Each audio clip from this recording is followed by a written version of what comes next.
Hey guys, it's Squall, and this is part 13 of Everlasting Summer. Yeah. I wonder if we're ever gonna go play volleyball. Clubhouse, kitchen, dining hall, infirmary. Okay, so if we want to, I assume if we want to find out more about what happened to Shirk, we go to the clubhouse. But then we're missing out on two potential story routes here. Yeah, I guess. I was desperately hungry. I always took good care of my health, and even better at care at the times when something started to hurt badly.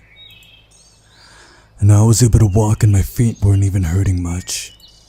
So my feet will heal up eventually while my hunger can wait. I decided to take advantage of Electronic's invitation. In the end, knowing the local pioneers, it was smart to assume that there wasn't even a piece of stale bread left at the canteen. And the Cybernetics Club actually somewhat owe me. Not somewhat. With such thoughts, I approached the club's building and heard screams coming from it. I tried to listen closely, but couldn't figure out anything.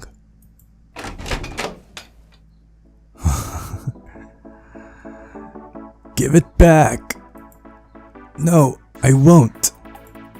Uliana was running around the room with a coil of wire in her hands, chased by Shirk. Guys, I'm sorry to interrupt you, but give it back! They didn't even give me a bit of attention. No, I won't. Shirk, completely caught up in the chase, slipped past me, almost knocking me down. Hey! Uliana was running in circles around the room, laughing cheerfully. I wonder what she needs this wire for. Meanwhile, the head of the Cybernetics Club was looking fine even after yesterday's madness. One could even say he was looking fresh. But this probably wouldn't help him to catch Uliana. She was smaller, more agile, and faster after all. She could easily drive him to exhaustion. Hey! Uliana ran up to me and hid behind my back. Shirk in his turn left the club, slamming the door on his way out. He was offended, it seems. Hey, what's wrong with you? You won't catch me. She looked at Electronic, who was silently observing all this silly running, and stuck out her tongue at him. Semyon, take the wire away from her. And why do you need it in the first place? You don't have enough wire or something? He was trying to catch Uliana, who was hiding behind me. He moved to the right while she moved to the left. He moved to the left and she moved to the right. And so on and so forth. In the end, I got tired of this and grabbed the wire from Uliana with one dexterous move. Give it to me! Give it back! She shouted resentfully. No, I won't! Stop horsing around! I held the wire above my head so Uliana with her height couldn't possibly get it. Thank you! Okay, fine. She snorted and turned away from me. Why do you need it in the first place? That's none of your business. Uliana looked at me slyly. Do you want me to tell everybody that you... I shut her mouth with my hand and dragged her along to the exit. Okay, we need to go, I told Electronic while giggling stupidly. And what did you come for? Once outside, I let the kicking Uliana free. Hear me out. You realized that it was an accident. Even more so, it was caused by you. Aww. What would Olga Dmitrievna think? On the one hand, I did not want to care in the slightest what the camp leader would say, but on the other, everything was against me, and in my position, it would be better to not get myself into such a situation. Fine. Maybe we could make a deal somehow. She started to think. I know. I anticipated the worst. You bring me that wire. But what do you need it for? I need it for my needs. Okay, let's assume I get it. You won't tell anybody? I give you the word of a pioneer. I could hardly believe her. But on the other hand, it was just a coil of wire, so why shouldn't I try? Okay. Okay, fine. Deal. But you must know that... Yeah, of course. She interrupted me. Wait here. Saying that, I went back into the club's quarters.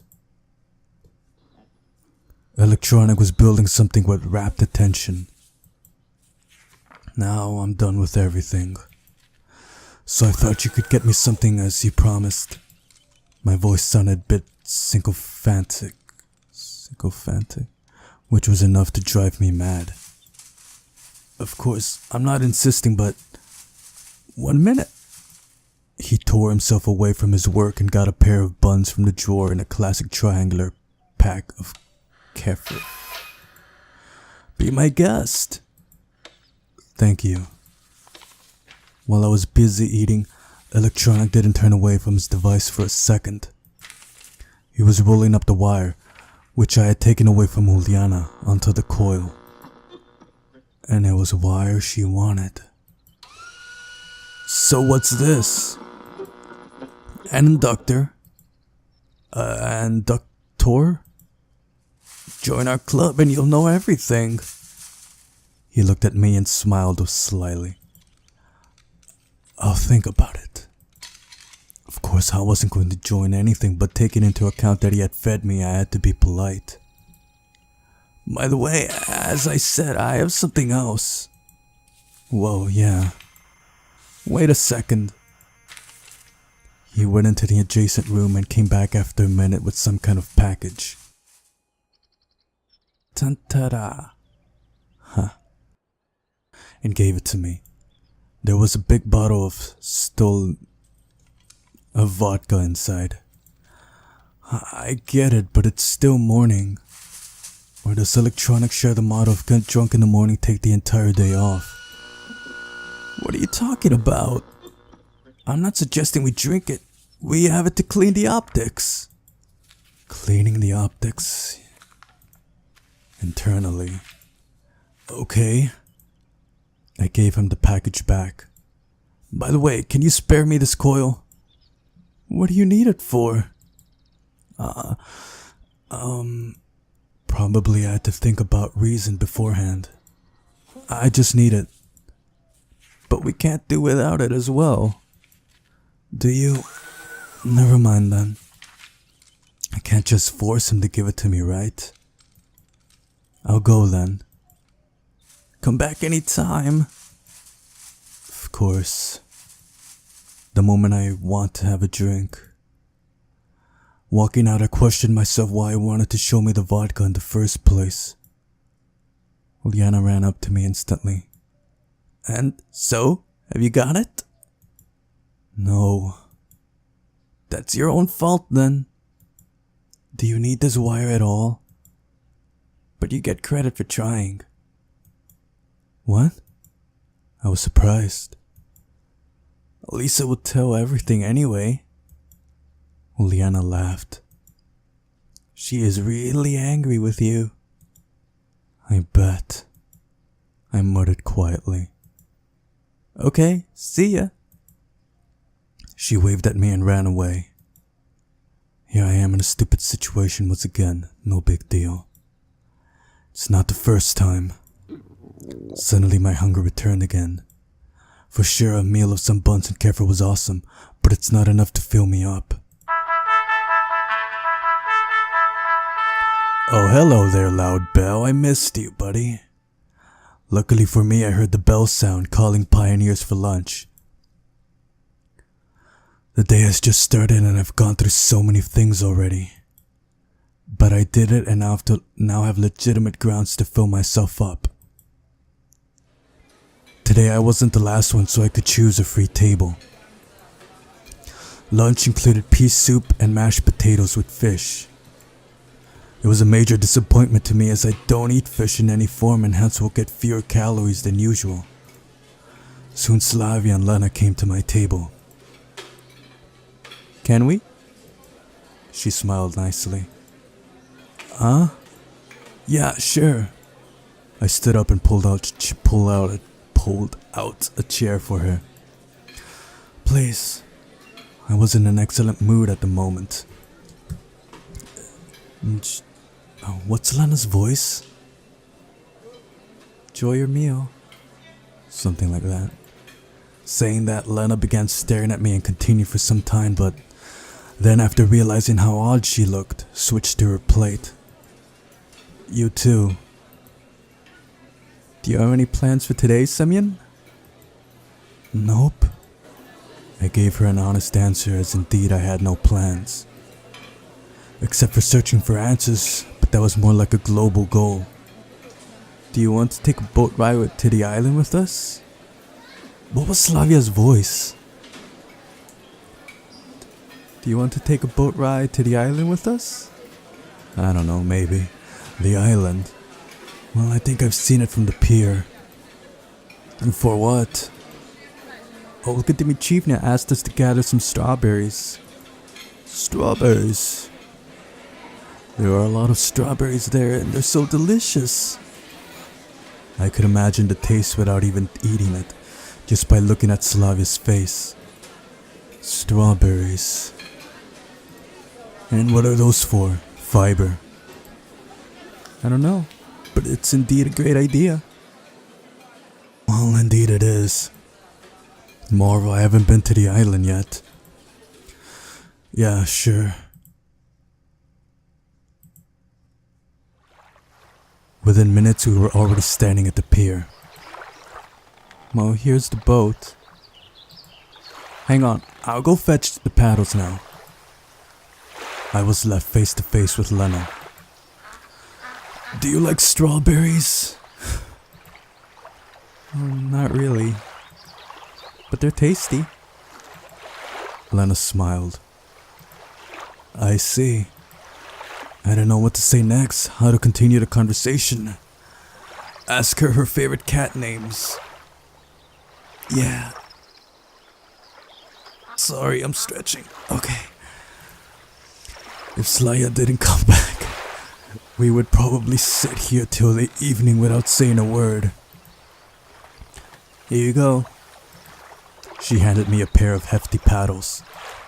Yeah, thanks. Oh dear. We got into the boat. I untied it, pushed it off the shore, and tried to start paddling.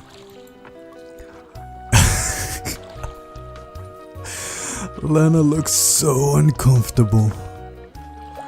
And where exactly are we heading to? Right there. She pointed her finger at the island. That island is named the closest one. I wonder what captain gave it such an original name. Well, the island is indeed close to the shore. Aye aye, captain. If only I'd known what was waiting for me ahead. I wasn't an experienced oarsman. I'd rowed a boat just once or twice in my entire life. It was less than half a mile to the island, but we were making our way in zigzags thanks to my skills.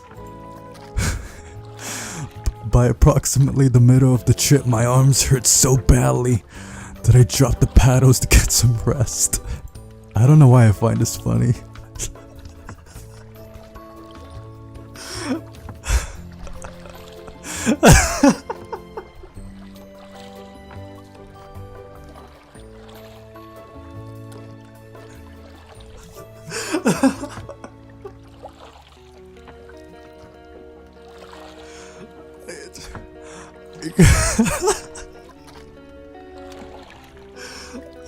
I'm sorry. Lena looks so Lena looks so uncomfortable.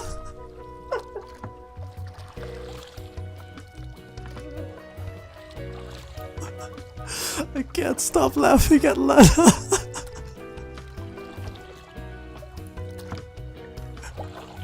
She looks so uncomfortable.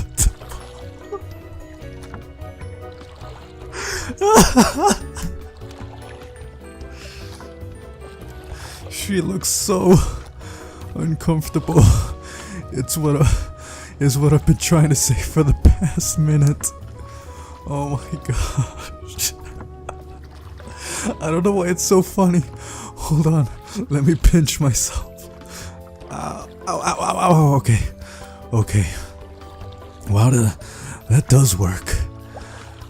Okay, back to the story. Well, I'm gonna avert my eyes from Lena, or I know I'll start laughing again. Aren't there any strawberries anywhere else? Hey, you wanna know something? Strawberries are high in fiber. Fun fact for the day. I mean, in more accessible places. But the tastiest ones grow there. Slavia gave me a puzzled look. Is it hard for you to row alone? Lena, unlike Slavia, understood everything straight away. Oh, it's nothing. Anyway, I couldn't let a fragile girl help me. Look at you, homeboy, you are a fragile girl. The rest of the way I spent concentrating on staying alive while getting to the island. Slavia and Lena discussed something, but I wasn't listening. That was too much for me.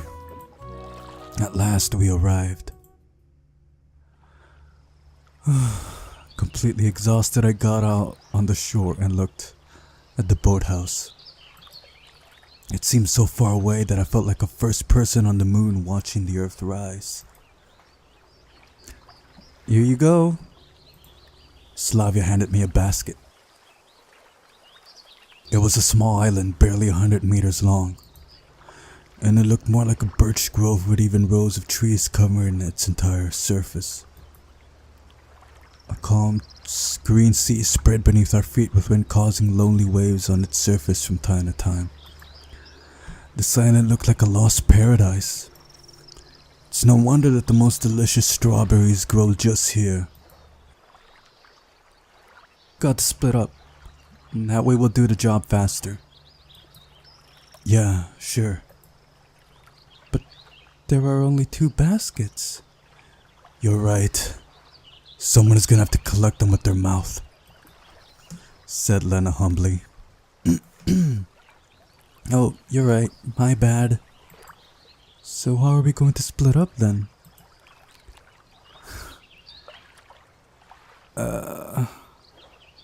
Maybe if I do another playthrough, I'll pay more attention to Slavia, but seeing as Lena is my homegirl, let me go with you. Let's go. Okay, that's fine. Slavia grabbed the second basket and ventured to the opposite side of the island. Well, let's go. Yeah. Lena smiled.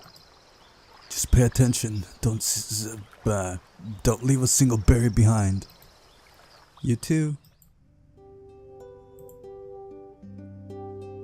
So, it was harvest time. Indeed, the strawberries here were delicious. I could probably eat them all if I didn't stop myself in time. Despite being wild grown, the berries were close to the garden ones and sides and had a rich red color, so it was clear that our visit here wasn't in vain. Lena followed me closely as we had only one basket for the both of us. I felt like a real mushroom picker, examining each shrub and carefully pawing the grass. Well, you're much better than me. Am I? Frankly, I'm not even counting them. Yeah, right you are. The basket was already half full. You must enjoy nature, right? I do.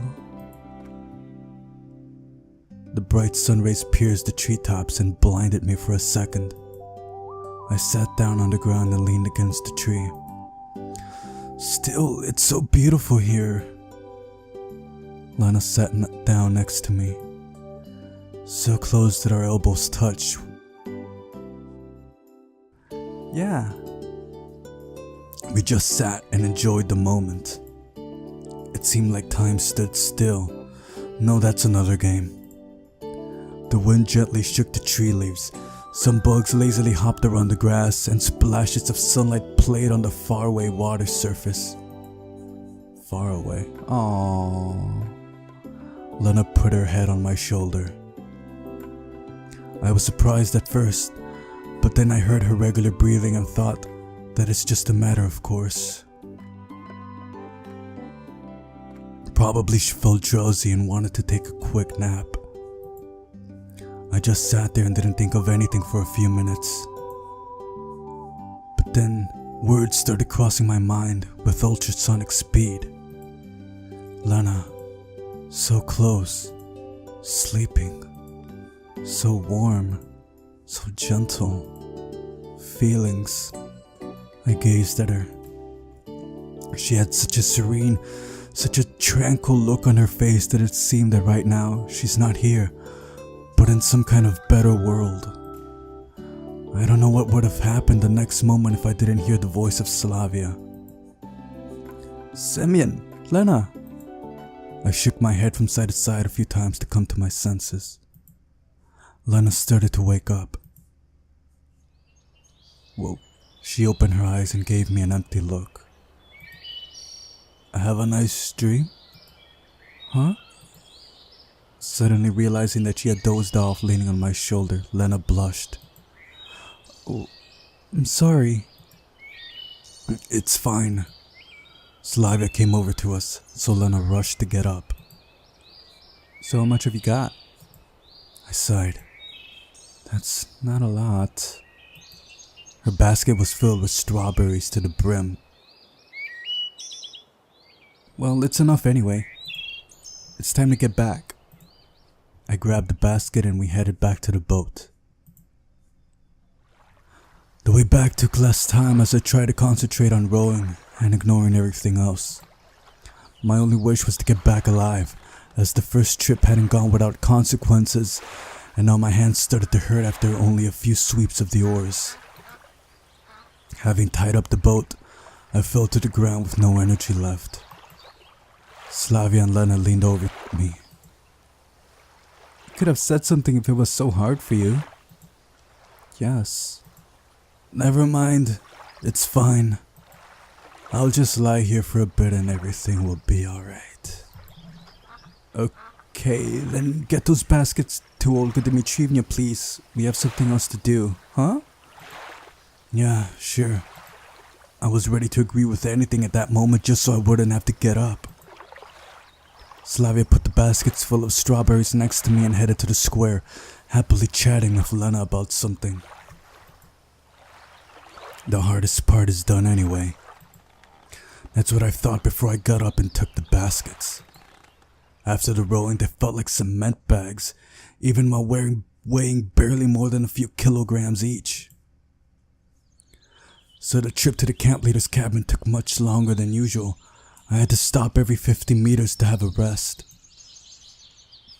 Once I finally made it, I put the baskets on the ground and sat on the deck chair with difficulty.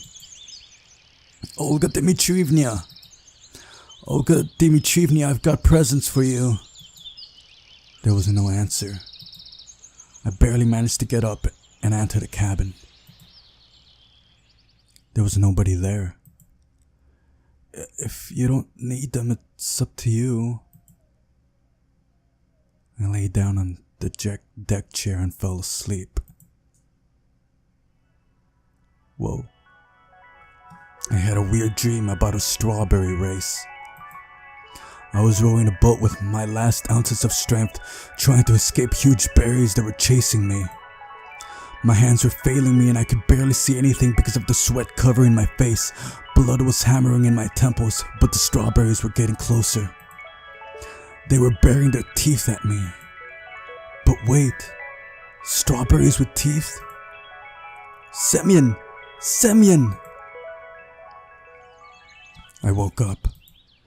Olga Dimitrievna was standing beside me, shaking my shoulder. I see you got a rich harvest, didn't you?